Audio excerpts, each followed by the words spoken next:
all in Volkov, and my English is very slow, so try not to fall asleep. It will be very difficult. As our collection today concerns reverse marking, we decided to start it with outline, and then you will see the title. It would be the second slide. So the outline of our lecture today, of our lection, is it consists of two parts. First part will be told by me, and it concerns cross-reference puzzles in Chukchi language.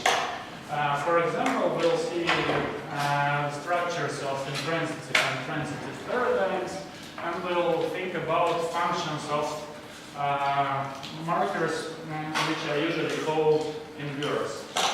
And the second part will be told by Kasyanova. She is entering this room right now, and it concerns ergativity. First, Polina will tell about degrees of ergativity in Anguema Chukchi, because Anguema it's the variety we research in field. And then she will say something about how our data changes some case theories. We will see. Alright, so let's start with the first part, cross-references puzzles. It's not exactly a case study from the field, because cross-reference it's more or less the same for all Chukchi dialects, and the things I will talk about, they are quite similar even for all Chukotko-Kamchatkan languages. So you can find such patterns also in Koryak, Alutar, and Bitingen. We will treat only Chukchi data here because we have very limited time. I'll start with intransitive aorist paradigm. Let's just look at markers. Look at it for 10 seconds, then we'll discuss. Alright, I'm starting discussing. I'm starting. We see that prefixes, that we use prefixes only for the first person. We use prefix for first person singular and link for first person plural. We have 0 prefixes in our cells, and we have a set of different suffixes. Alright, don't think about it very long, because now I'm showing you a bigger table. It's a transitive aorist paradigm, and I want you to look at it for a couple of minutes on your own and to think about it, and then we will discuss it. It's big, it's hard to put all those markers inside your head for in just a couple of minutes, but try to do it, and then we'll discuss it. So I'll let you think freely for 2 minutes now. You must try to see some patterns inside this table and to find some cells which are straightforward and other cells which are more or less irregular. We will discuss those irregular cells after those couple of minutes.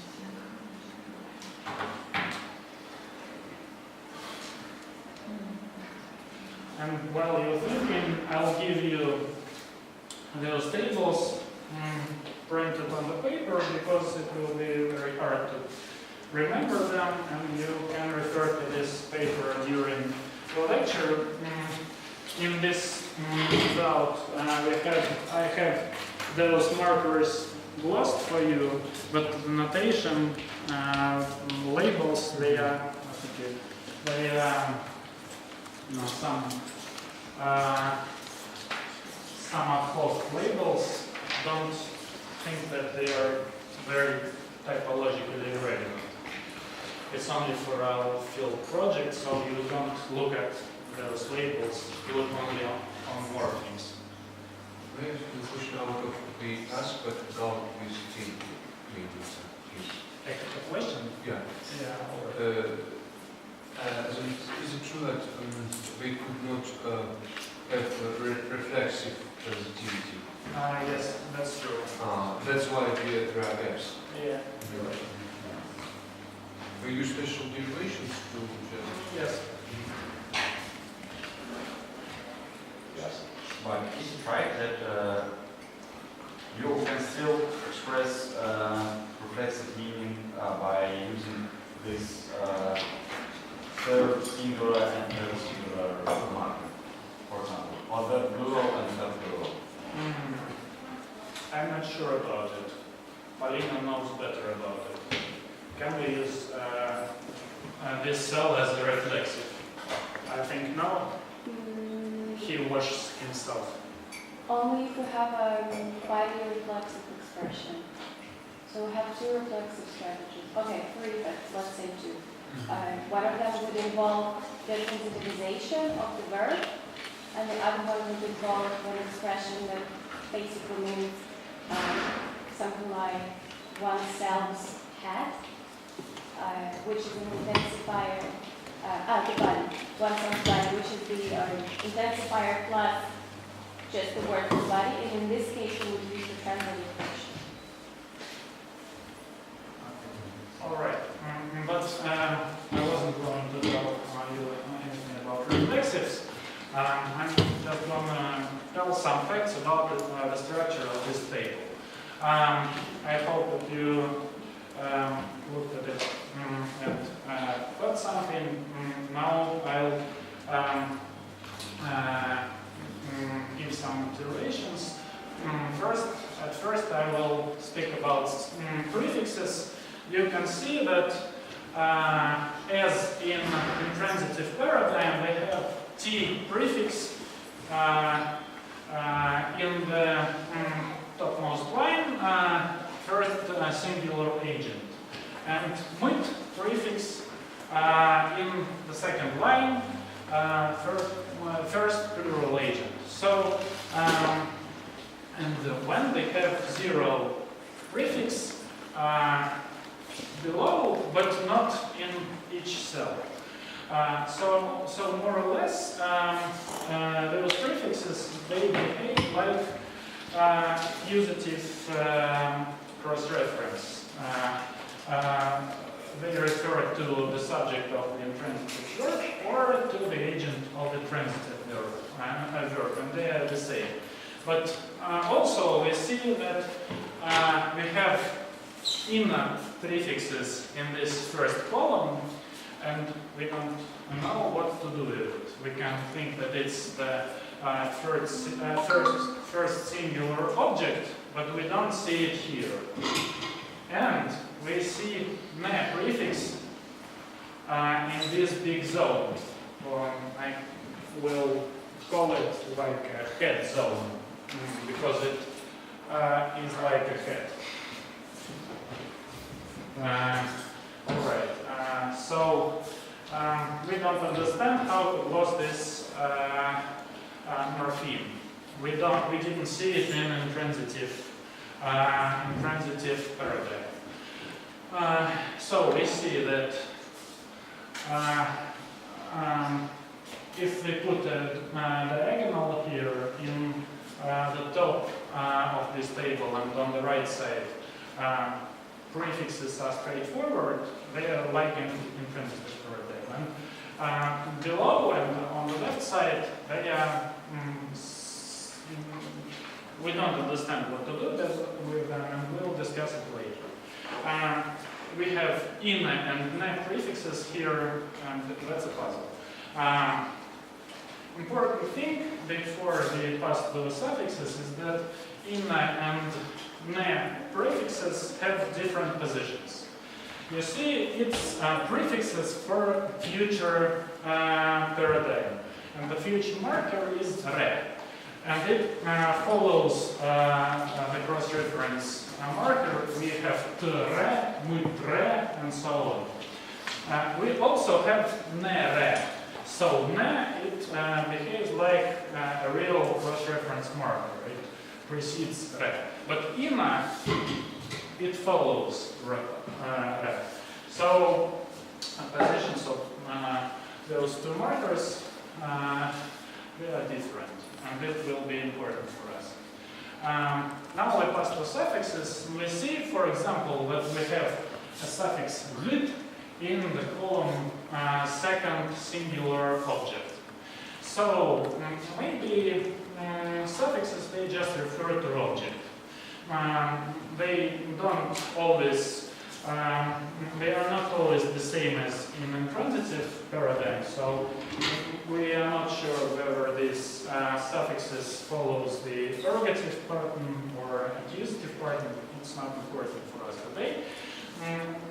Let's continue. We see lit, it's second person singular object, tyk, second person plural object, but then we see that tyk is also a second person plural agent in these two cells, and it's a second puzzle.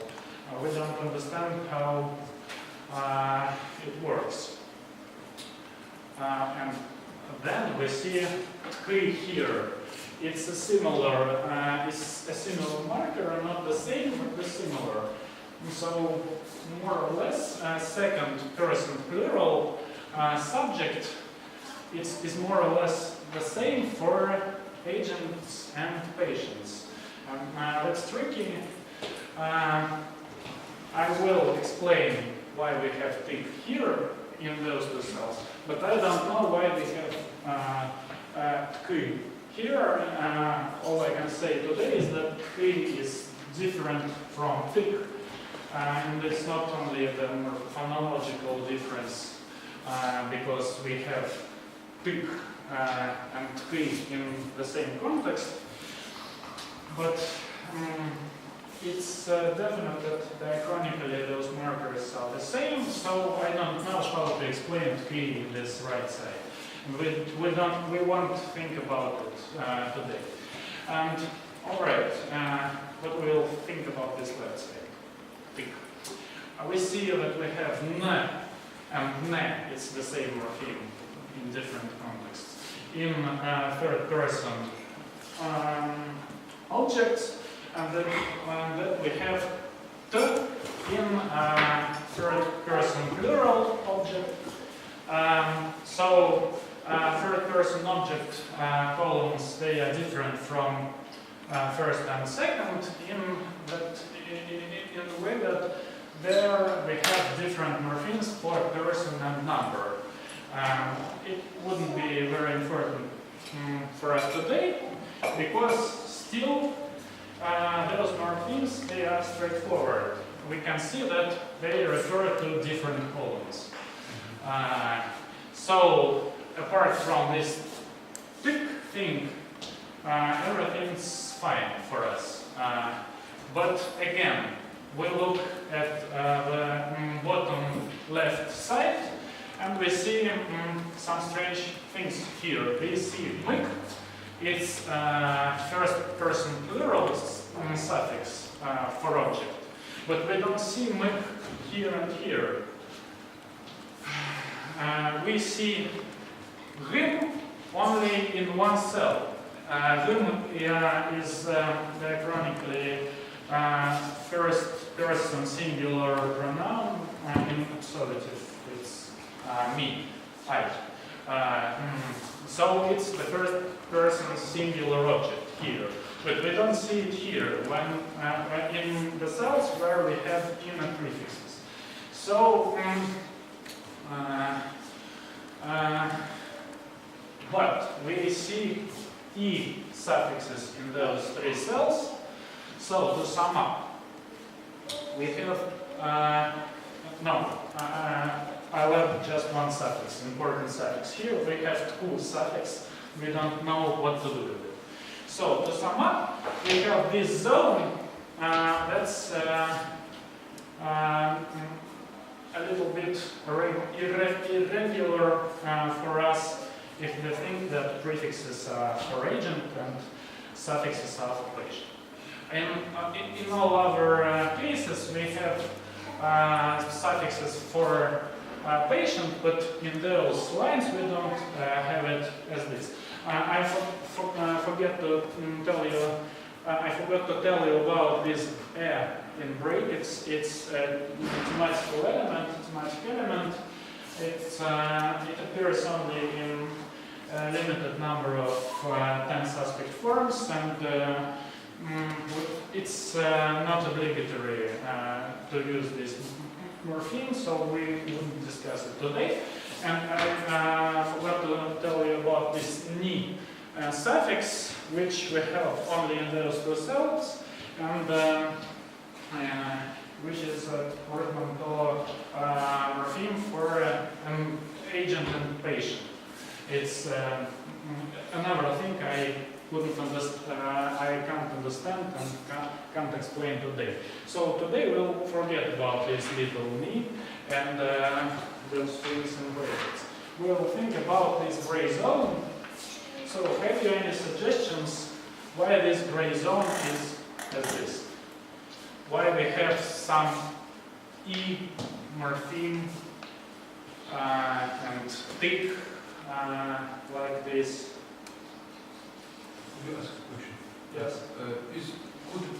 Could be some kind of variant or cognate thick? I don't think so. And myk and thick could be segmentized. I don't think so, but they are diachronically connected with pronouns like we and you.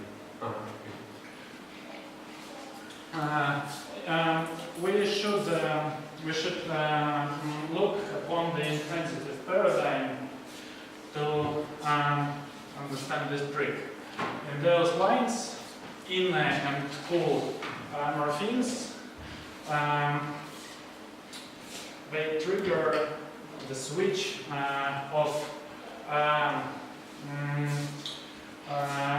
transitive paradigm to intransitive. And the suffixes in those gray cells, they refer to an agent.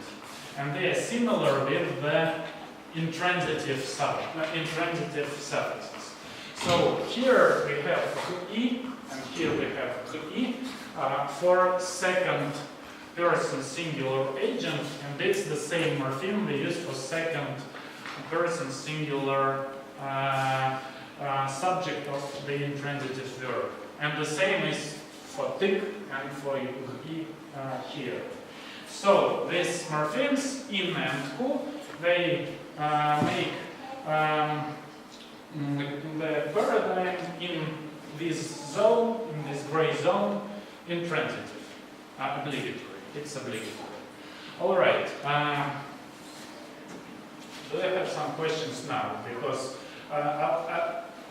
I've just told you,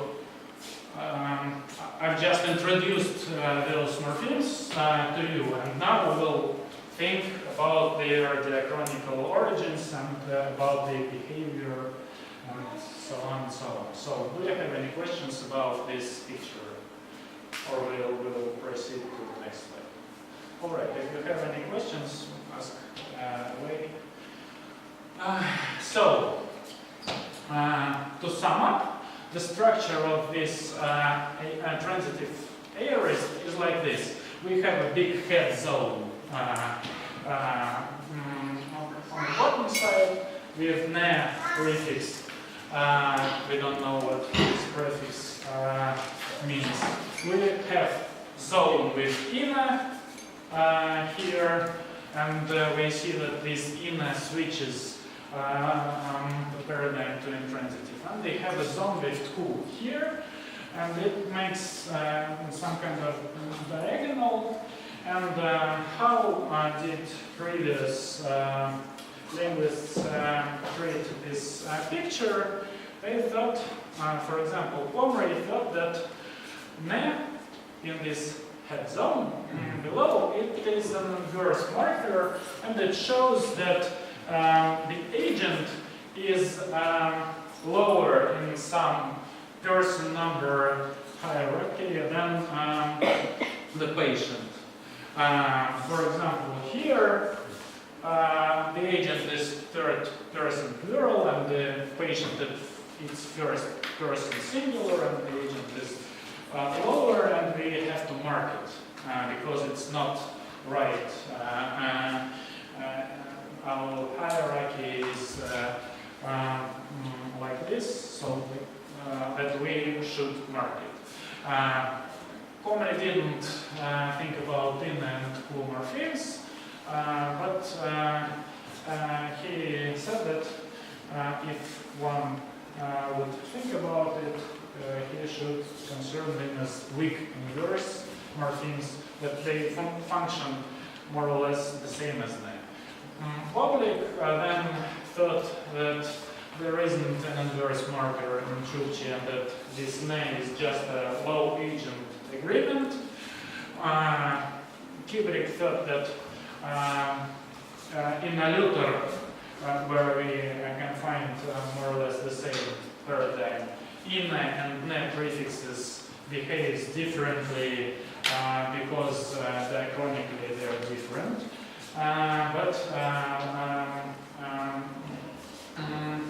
But we think that even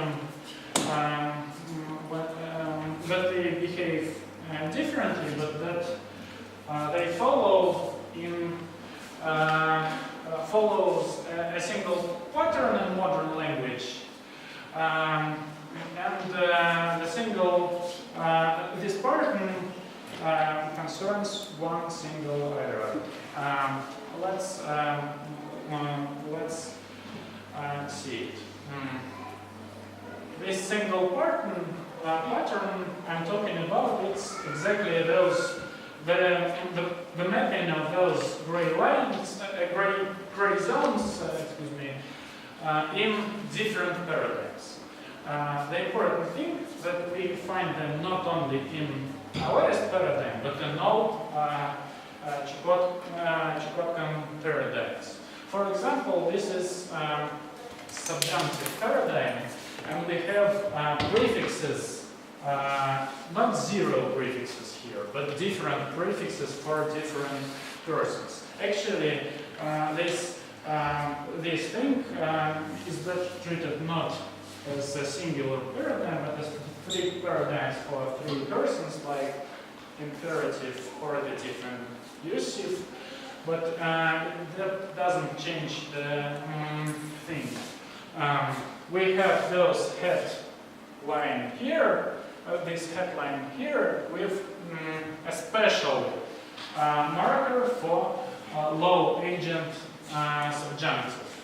It's a special marker. We have in morphemes here, and we have poor morpheme here. So gray zones are the same for all paradigms. So it's the single pattern. And we think that in this big pattern, ne prefix in the head zone shows that the patient, that the agent is lower in this hierarchy. You can see this hierarchy above. First singular is better than first plural, and it's better than the second singular, and it's better than second plural, and it's higher than third singular, and it is lower than third plural. And ne morpheme shows that the agent is very low. It's lower than the patient. So we can gloss it like low agents. And in and two morphemes show that the patient is higher than the agent. We see that it's more or less the same, those two principles. So they compete in some zones, but they are not exactly the same we'll see it. It possibly may be explained by the canonical evolution of those markers. So when I'm talking about competition, for example, this cell, it's third person singular and agent, third person singular patient. And we see that we don't have net prefix here. And this cell is the same situation. It's the third person plural upon third person plural, but we have low agent here. It's more or less accidentally. Because we had competition here and here we have one result and here another. Also we have this competition in this zone because here the agent is low, it's third person singular, but the patient is very high, it's the first person singular. Here it's the same, but we have different results here and here. Here we have high patient, and here we have low agent morphemes. And here it's like this. So this boundary is more or less accidental, but we see that we haven't got any gaps in those spaces, and that's important. So am I too fast? Do you understand everything I'm saying? All right. So let us look upon the perfect paradigm. It's more or less modern. If we see about we think about the chronicle perspective, and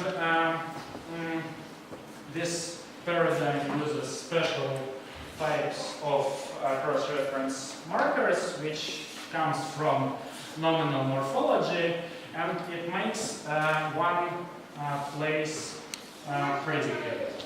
And only suffixes are cross-reference morphemes in this predicate.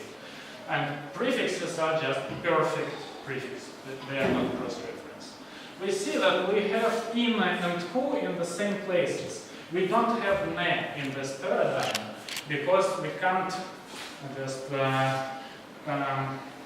insert ne in prefix slot because we don't have any cross-reference in this paradigm. However, this suffixes, one placed predicates. But we see that the boundary here and here is the same as in the paradigms we already seen. Inna stops here, two stops here, because we have this left part of the head zone the same in all paradigms. We don't have the right part because we just can't use ne in this paradigm. All right.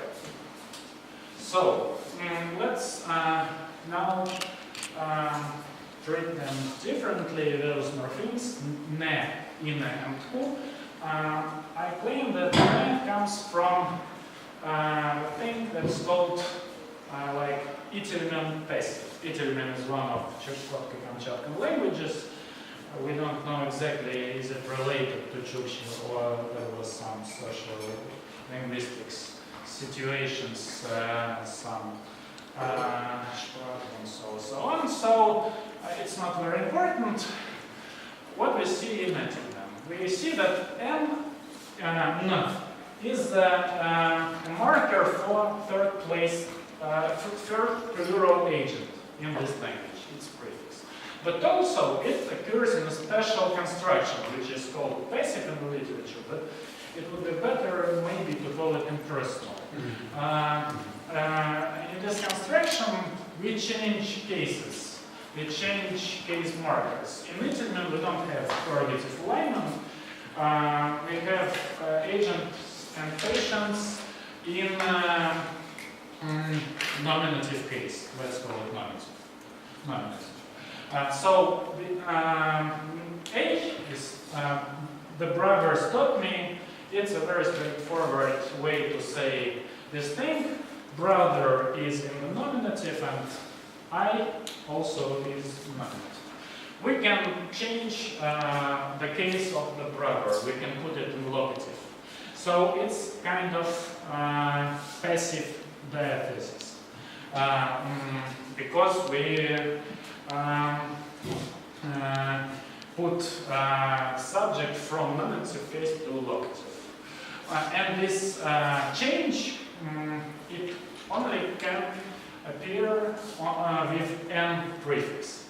And you can notice that the verb didn't change at all. It can change, but not in the first person object, but with third person objects. But still it's primitive. Yes? Can this impersonal construction occur when we have, for example, not proper plural, but just proper singular, or even another person? I was going to tell it. It's the next slide. Usually, we use this impersonal construction without any brother at all. So much more often we don't use any subject here. We just drop it. But we still can have singular brother. So you've noticed, I've told you that n is a prefix for a third person plural agent. But in this C example, we see I was taught by the brother, one brother, and it's all right. It can be done only when brother is in locative. So this kind of passive or impersonal derivation, it's different from just third person plural agent line in Italy. All right, I have very limited time, so I will be a little bit quicker. This construction is quite popular in literature. For example, Fortescue thinks that it's the origin of ergativity in Chukchi. But for us, the important thing is that this n is associated with passive-like derivation with low agent. So he claims that it's, and the important thing that this derivation didn't make the verb formally intransitive in Italian. It made some in bad cases, but didn't make anything with verb form in non-singular self. So I think that it's natural that in Chukchi the same morpheme is used as a low agent morpheme with this function. All right, let's proceed to in. So to sum up, we think that ne is diachronically from passive-like derivation, which didn't change the transitivity of the verb. All right, and in we claim that it comes from antipassive derivation. In several Chukchi dialects, the antipassive is productive, so here are the examples. You see in A, young man carried the weight of the load. Young man is an ergative, load is an absolutive. When they insert this in prefix here, it's antipassive, and we switch cases. Young man comes to absolutive from ergative, and load is in instrumental case or in ergative, it's the same case. All right, so it's quite straightforward. But in our dialect, we don't have this derivation productive. That's not important. The important thing that as a cross-reference marker, this inna didn't change cases. It's still normal transitive, ergative, absolutive markers even when we use those cells, those gray zones with in your tables. However, pronouns, they are usually dropped. We see that we use these morphemes in second and first person cells. But if we use pronouns, they are normal. So we use this antipassive, and it makes something with the verb, but not with cases. We think that antipassive morphemes is used here because it's too shameful for the first person to be a direct object. But like in Hopper-Thomson transitivity prototype, the first person, it's not a good patient, so we make verb morphologically intransitive to show that it's not a prototypical situation. There is an alternative view. We can say that inna is a first person patient prefix, and when we have all prefix, all first persons as subject of an intransitive verb as agents and as patients marked as prefixes. But still I prefer the first view. Alright, and who is something like inna, it also is called an antipassive morpheme. It's spurious because it doesn't change cases. But tku is connected with the plurality of objects. And we usually can't express those objects at all with who. For example, a dog bites, we can't say who they bite, it bite. So who is used with plural objects. And it's only natural that who function as this inverse-like morpheme in first person plural, while in function as this inverse-like morpheme in first person singular. So the distinction between singular and plural in these morphemes, they are like the distinction of these antipassive markers when they were productive. 5 minutes, alright? Alright, so the question, can those morphemes be called inverse?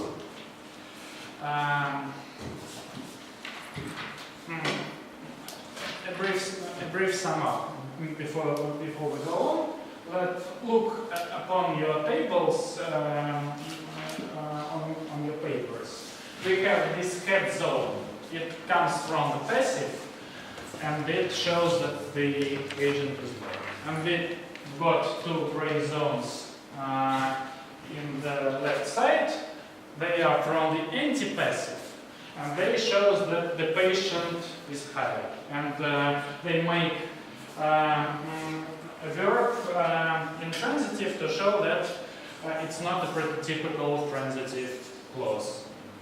And they are different for singular and plural number of first person because those antipassive morphemes were used with singular and plural objects in the past. Is it clear? No. Alright. I still think that it's too fast because we have many morphemes in these tables, and it's very difficult to put this in mind. So, last question. What is called inverse? When we think about inverse markers, they often works like this from 23. They just switch the positions of agent and patient. In this example above, I see him or her, prefix is first person, and the suffix is third person, but it's not specified where is the agent, where is the patient. It is specified by the morpheme, by a special morpheme, direct morpheme. It shows that the prefix is the agent, the suffix is the patient, and inverse equal, it switches this order. The prefix is the patient and the suffix is the agent. We see that in Chukchi, M prefix in the head zone, it doesn't work like this. So it's not inverse marker, although it also concerns some person number hierarchy. But in and ku switch the suffix from patient to agent. If we look at those gray zones again, we'll see that in suffixes we see the number and person of agent, because we have transitive strategy in the case marking, and it will be the number and person of the ergative. So we switch with some kind of switch this order when we use inne and ku morphemes. And it will be more definite in this habitual paradigm. Look at it. Gray zones,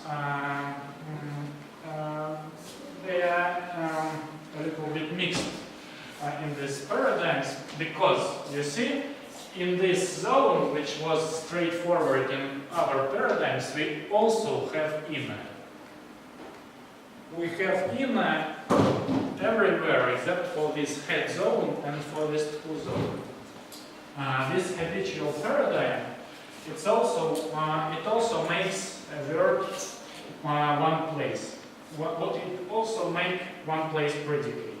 And we also, like in perfect, have only suffixes as cross-reference morphemes. And they, like in perfect, like elsewhere in Chukchi, those suffixes, by default, they refer to the patient. But I think that as it is the stative habitual paradigm, it's connected semantically with agent, not with patient. So when we have one place, only one place to cross-reference, we prefer to have this place cross-referenced with agent. And we make it cross-referenced with agent, adding this inner morpheme. So I think that in this big zone, we have inner only to switch the participant who is referred by the suffix. So I think that in this paradigm, we use inner to switch the reference of the suffix, and we don't do it here below, because we have this head zone in every paradigm we can have it here. All right. Is it clear? So my point was that we will skip those two slides. My point was as this. We have three morphemes with different origins, which in modern language are used to specify some hierarchy, to work with some hierarchy. And some of those morphemes, the behavior of those morphemes, it is connected with their diachronical origins. Some of them make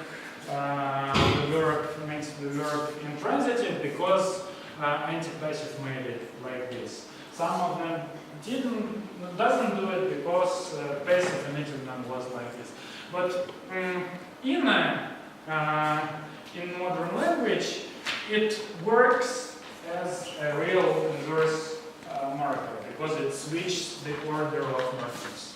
of agent relations. And net doesn't work like this.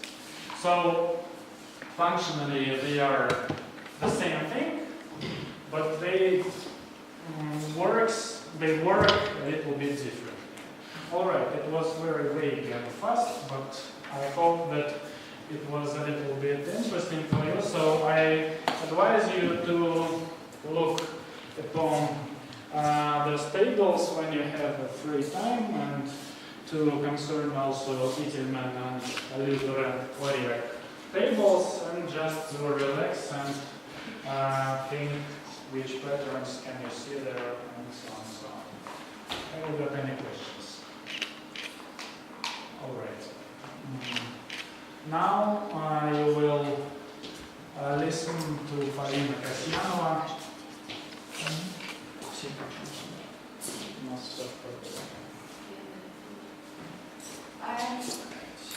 Okay. So I'm going to talk a bit about ergativity on behalf of the Chukchi. You've seen some examples, and you've seen that actually Chukchi is a morphologically ergative language. So you remember this from your, first year bachelor's, I guess, that we have really common two types of alignment that are common among the languages. Nominative accusative, negative absolutive. But what's important is that there is another really common type which involves some sort of split, and it's sometimes referred to as a fluid S marking. So let's see how Chukchi behaves. Those are two examples that you have already seen in the first class. They just show that Chukchi is absolutive. But let's look at two different examples on this slide. So you probably heard of two types of intransitive verbs. One of them is called an accusative and one an ergative. What you could think of is that in an accusative verb, let's say their sole argument is more patient-like, and if you have an ergative verb, then the sole argument is more agent-like. And in Chukchi, you can clearly distinguish between two types of verbs by incorporation. So only patient-like arguments can be incorporated, and for example, the verb to fall can incorporate the sole argument, and on the contrary, an ergative verb to work cannot do this. But you can also see here that both of them are marked with the absolutive case, which kind of says that there is no fluid S marking here. If you look at some other parts of grammar where you could find some sort of split, such as, different spectral types, or sometimes the split can be found in non-finite clauses or whatever else, then you would not be able to find it like here. So in this case, Chukchi is a really nice morphologically ergative language that behaves in the same manner in all sorts of contexts. But as you probably know, ergativity can be not only morphological but also syntactic, which means that some processes in a language, some syntactic processes are organized on this, let's say, ergative absolutive basis. In this case, let's say, agent and will be treated differently from the sole argument of an intransitive verb and the patient of a transitive verb in terms of this, let's say, processes that can be applied, or functions that can be applied to this argument. So Dixon in 1972, and then later in his language paper in 1979, he proposed some sort of universal. If there is a split, that vowel pronominal emphasis will be accusative, and case marking on free forms will be ergative. That's what he said. And then later, this let's say universal was widened in some sort of sense, and now we say that if there is morphological ergativity, there can be syntactic ergativity, but not necessarily. But the point would be, if there is syntactic ergativity, then necessarily there is morphological ergativity. Then my question would be, imagine a language without any sort of case marking. So imagine a language that is purely head marking and no cases or no, let's say, postpositions or whatever are attested. What would we say? Is syntactic ergativity possible there, and why? Yes, it is. Okay. Yeah, because you know such language, which is handy. No, it's not. But then the question would be why? Probably because we don't know. So, as far as I know, as Dixon says, the syntax ergativity is impossible when this language is morphologically non-ergative. For example, nominative ergativity, right?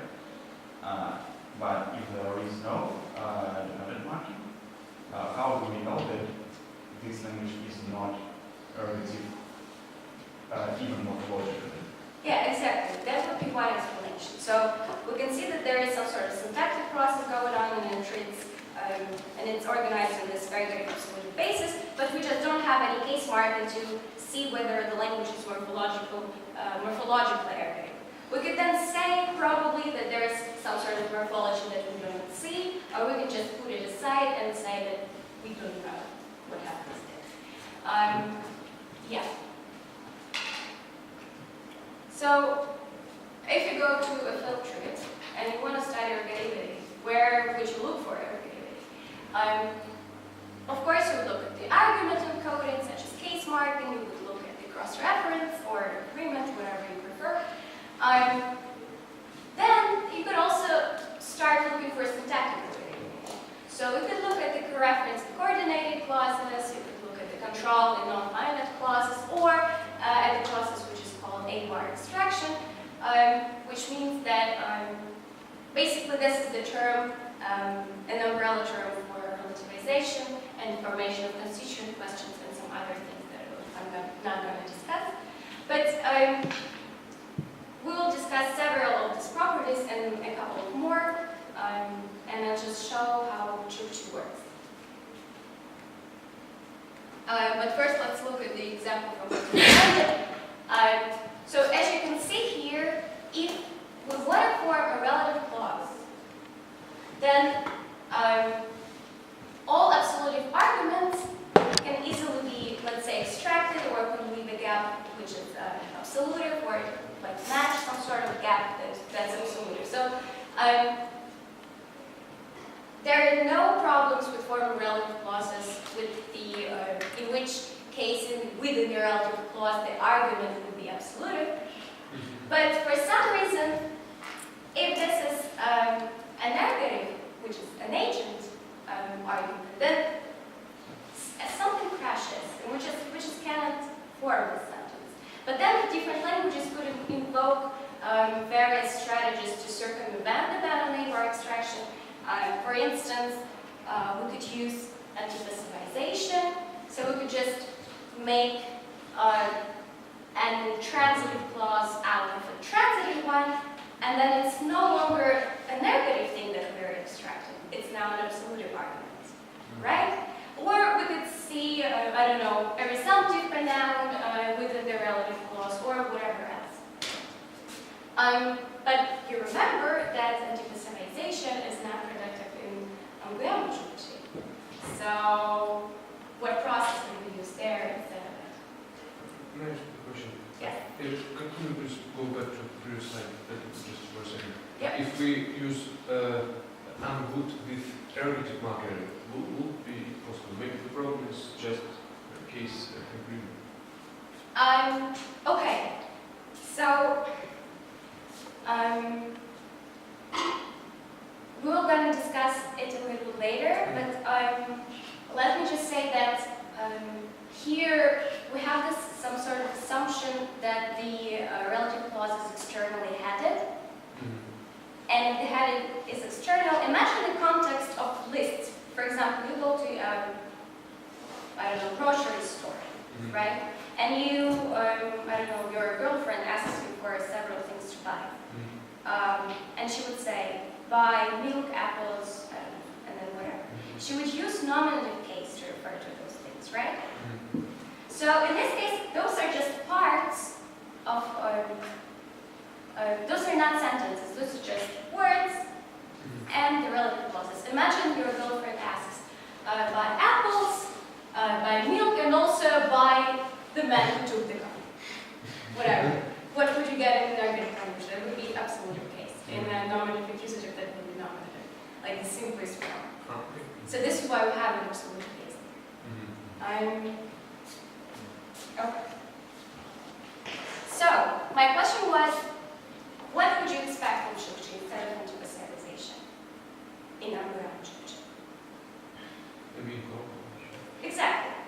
So you will see lots of examples with incorporation. Okay. So, but first I want to start with coordination. How can those processes be? So I just wanted to first for you to observe those examples and see how the same sentence can be interpreted in different manners. So our languages, our European languages, are mainly nominative accusative. That means if there is a sentence, Oleg Volkov P, Palmer, and left, would say that the one who left the room or whatever spot is actually Oleg Volkov. But on the contrary, in ergative language, syntactical ergative language, we wouldn't be able to interpret the sentence because that would mean that the one who left is Laura Palmer. But she's kind of dead. Yes? Is that supposed to be A, the subscript A? Or is that really supposed to be S? Again? Is that supposed to be the subscript, right? So, and left, where you have the 0? Yes? Is that supposed to be S or A? S, because it's a sole argument of, let's say this is the subject of the verb to be. Oh, that clause, okay. Yeah. So that's the point. We have two different clauses. And then the point is whether, like, what is the subject there? It could be either the agent or the patient from the previous clause. And in accusative language, that would most likely be the agent, and in the ergative language, it would most likely be the absolute environment. Okay. Or we could have some sort of neutral pattern, which would say, well, everything depends on pragmatics. In this case, probably Oleg Volkov left, but under some other circumstances, for example, father wanted to beat his son and left, or but left, or whatever, would probably say that the one who left or the one who ran away, for example, was the son. So everything would depend on pragmatics in this case. So what's interesting is that Chukchi demonstrates accusative pattern, although before, at least Angular Chukchi demonstrates it. Although before that, it was said that the pattern is neutral. So the boy helped the old man and left. We interpreted unambiguously as the interpretation is unambiguous, and it means that the one who left was the boy. And even if we have some sort of sentences in which the context kind of puts the listener under pressure, says, I really wanted, like I would say, I really wanted to be the patient still, the speakers would say that the sentence is just infelicitous. So this sentence would mean something like the father brought fish and spoiled, like, I don't know what happened, but the person got spoiled. Yeah, accusative pattern. Yeah. It would be the otherwise if we start with absolutive and then the subject which is under ellipsis is the subject of an ergative. So if we change the order.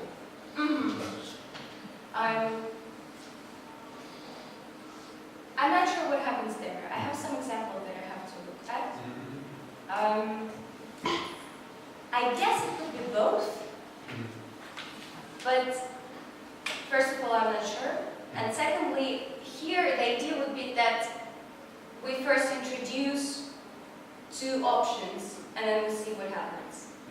If there is no option introduced, then I don't know whether this tells us anything.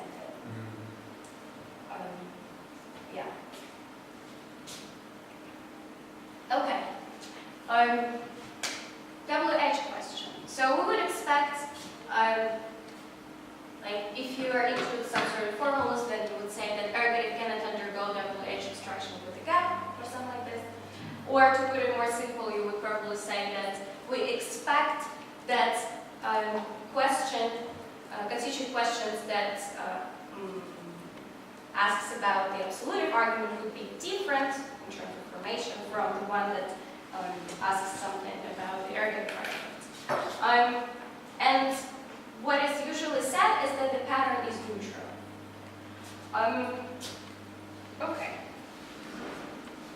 So the problem is that in many cases word order helps us, but not in our case, because the word order is relatively free, or in this case it's almost free. Probably in 7C option is a little bit worse. So when we put the question word to after the verb, but still all of those sentences are totally grammatical. So we see that absolute arguments, the questions there are kind of the same, they look the same, no problems arise. And the same holds for an agent, right? So we could probably say, well, everything can be extracted, and everything works, but then there is a problem. Is there any microscopic problem? So I would claim that this is not enough.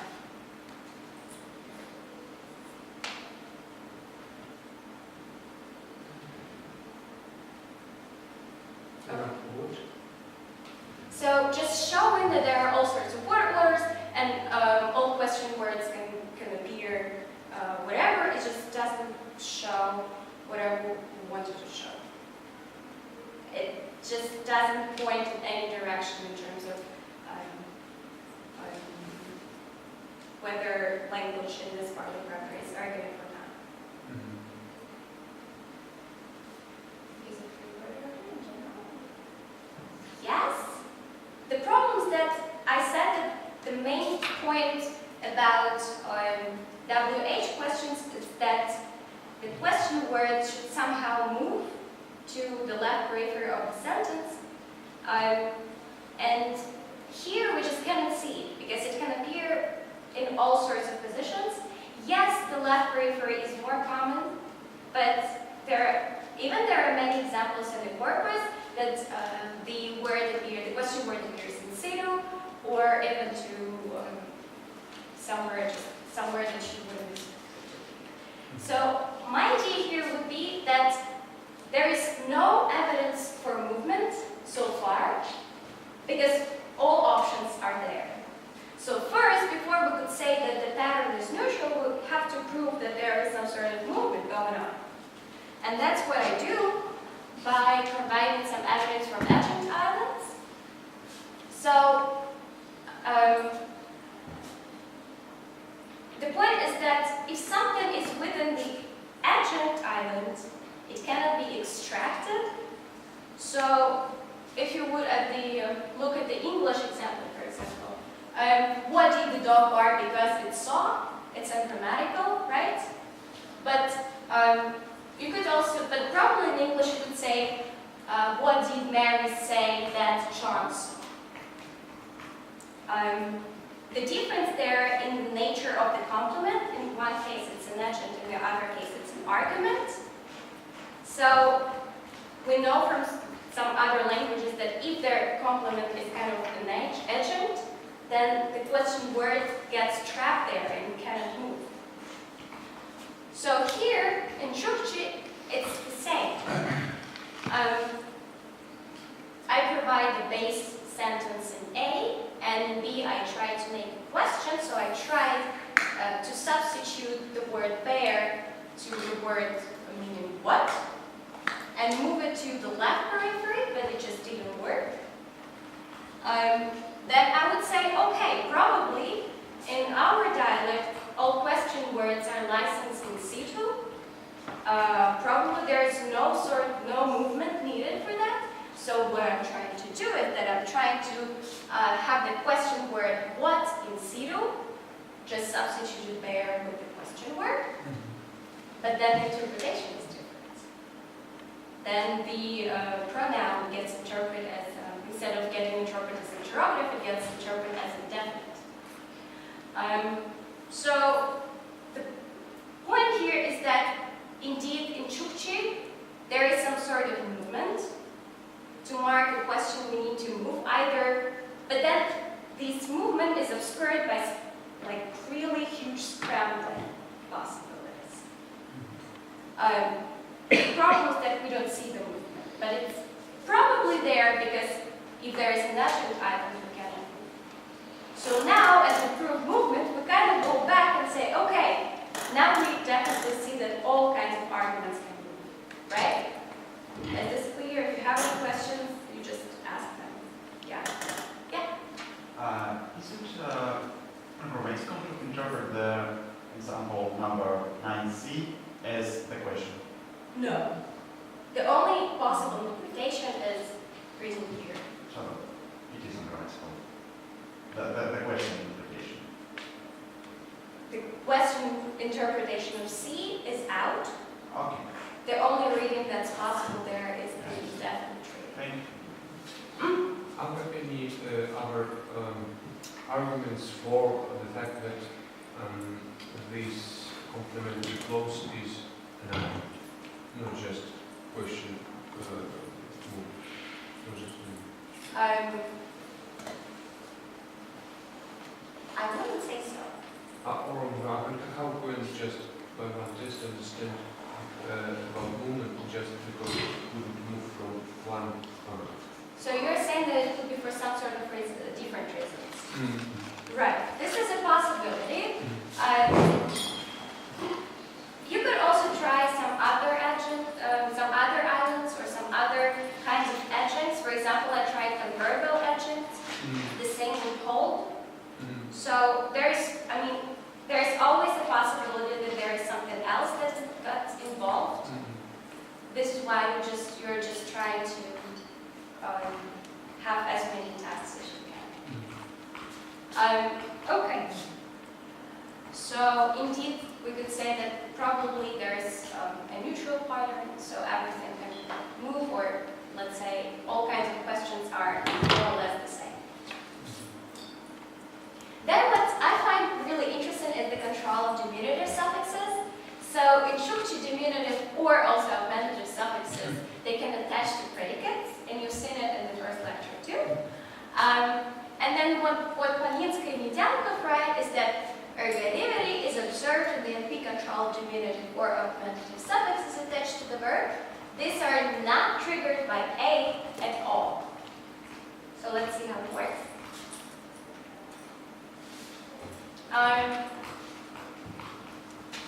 What are your suggestions?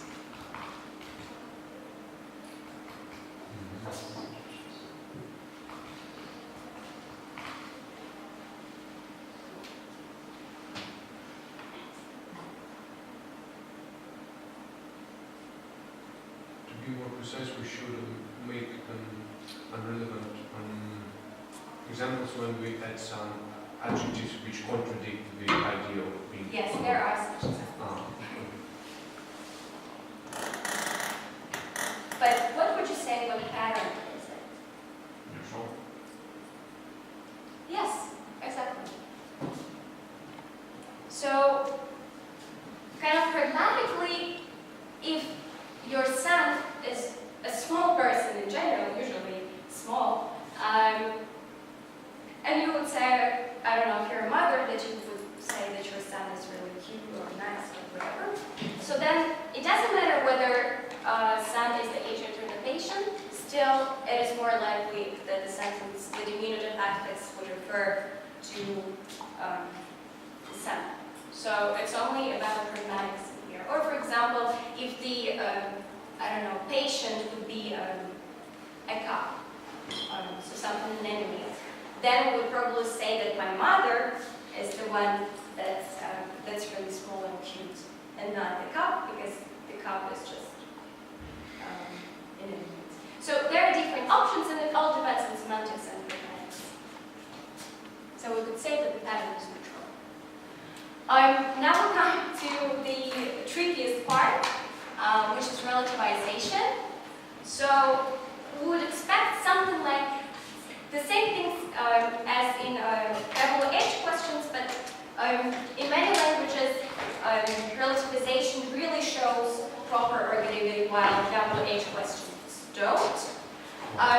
So what is usually said about Chukchi language is that there are two different strategies and two different participles. One of them is active, and it relativizes S. The other one is passive, and it relativizes the patient. And then if you really want to relativize the agent, then you would choose the active participle in combination with antipassivization. Again, you remember that we don't have a proper antipassivization. And so we already feel like something would go wrong there. And let's see what goes wrong. Let's first look at the L suffix participle, which is considered to be active. Here it relativizes S and everything is perfect. This is something that we would expect. But then the point is that it doesn't relativize the patient, which gets a bit more tricky because in some papers this is exactly, this is written to be an option. In some other, this is said that this is, some other people, they say that this is out. The sentence is out. In our dialect, this is definitely out. But then what happens with the agent? Well, we use incorporation instead of antipassivization. And this is something that we would probably also expect. So I cannot have a gap that would be an agent, so an ergative gap. But I can incorporate the object to the verb form, and then the gap would be absolutive, and absolutive gaps are allowed. Right? Is this more or less clear? Or yeah, see some problem here and there. But okay, what I would like to, I think that it's better to think of it as not as an active participle, but as an intransitive participle.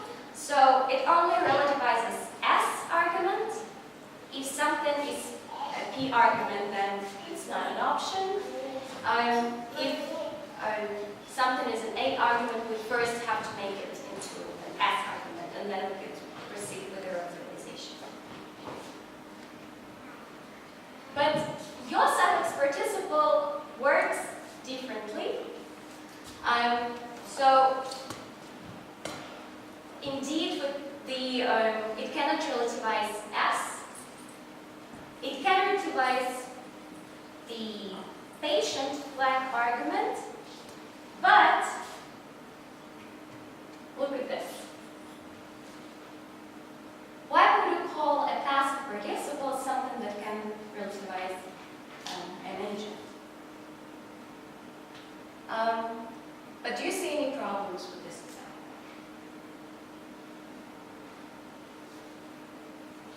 Look at the case marking.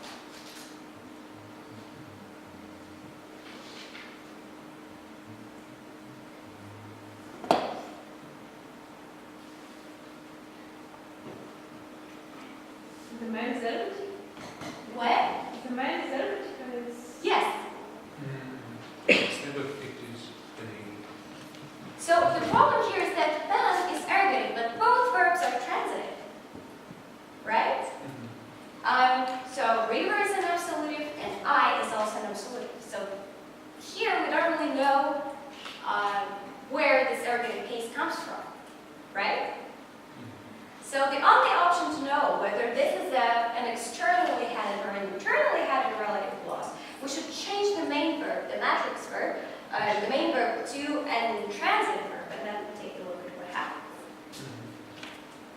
So what happens is that man is still an ergative, but and the absolutive version is out, which suggests that probably organization is internally headed, and this is something that we didn't expect. So we don't know that much about this participial form. This is why I'm not going to dwell on it. But the idea here is that probably it's better to say that this is not a passive participle, but instead of this in our dialect, this is a transitive, internally headed participle. So the problem here is that the test about ergativity is just not applicable in this case. Because we have one participle that relativizes only an S argument and another participle that works for agents and patients, right? So those examples, they basically don't show us anything. But let's take a look at negative participles. And we see that if the participle is negative, we can relativize the sole argument of the transitive verb. This is something that we expect. But as you can see here, the option with the patient is also there, right? So if you remember the ship participle, it didn't, in declarative clauses, it didn't allow the relativization of the patient. But for some reason, if the sentence becomes, the clause becomes negative, this option is there. So what we're left with is that we need to look at agent. And then we see that we have finally found an ergative pattern. So boom, for some reason, if you know why, because I don't really know, but ergativity in Chukchi is observed only with negative participles. All other tests, they show that the language is either accusative or it is neutral. So, to summarize this, case marking is ergative, we have already seen this, and then in the middle column, I just show something that is already that has been described in grammars and different papers, and then to the right, I show our data. So you can see here that agreement is commonly referred to either mixed or accusative. I would go for accusative version. Don't ask me why. Ask Bobolik, who described the reasons for this in his papers. And if you're interested, I can send you those papers. Those are really nice ones. So then coordination. It was supposed to be neutral, but in our dialect it's accusative. Control and purpose clauses. I don't show it here, but our data suggests that it's either accusative or neutral. So we don't have enough data to say what option is there, but it feels like even if it's neutral, there is a strong preference towards accusative things. Then WH questions. Neutral, control diminutives, said to be ergative, but neutral for us. Relativization in declaratives, instead of saying that it is either ergative or contrastive, I would just say that the test is not applicable. And finally, relativization in negative clauses, the only part of Chukchi grammar that works on the ergative or syllogic basis. So my conclusion here would be that in our dialect we have some sort of more accusativity than it was reported. I don't know whether it's Russian influence or it's just something that happened for other reasons. I don't know whether the language used to be more accusative-like and then for some reason in negative participles ergativity grew. Or vice versa, it was more ergative and this is where it preserved. So I don't have any explanation for this, but this is just the pattern that we can see. Yeah, this is basically it, and if you have any questions, then you can ask.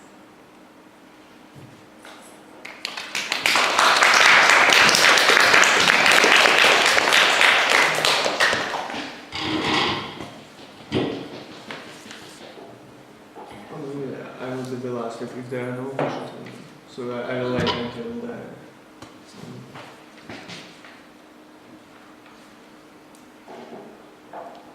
Okay, yeah. Can you come back to the slide with your participle, please? The final one. Yeah.